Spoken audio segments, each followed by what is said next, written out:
In this video, I'm gonna teach you how to do a Uber Eats background check. It's a very quick and easy process, so make sure to follow along. All that you have to do to perform a background check on your Uber Eats driver account is to first open a web browser and go to drivers.uber.com. When you arrive at this page, you will be able to sign in with your Uber account and set everything up. If you already did this process, as soon as you sign in, you are going to reach this page where you can go and select background check.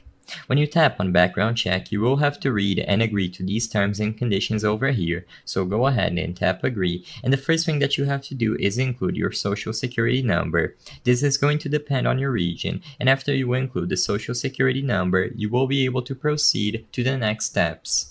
Afterwards, go ahead and tap Go to Next Step.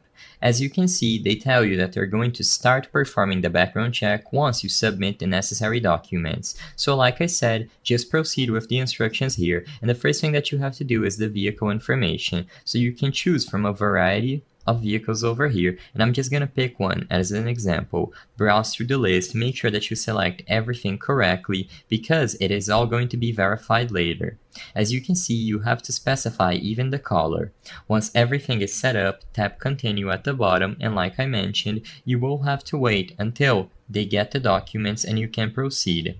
They are going to recommend what you do for the next step. So as you can see, if you try tapping on background check again, they're going to once again inform you that you need to submit the documents. So select activation waitlist or whatever it is that they recommend that you do next, and you will be able to submit the necessary documents and proceed to finish this requirement. Like I said, it is very intuitive, and as long as you follow the instructions given to you on screen after agreeing to the terms and conditions, you will be able to have your account verified and the background check done.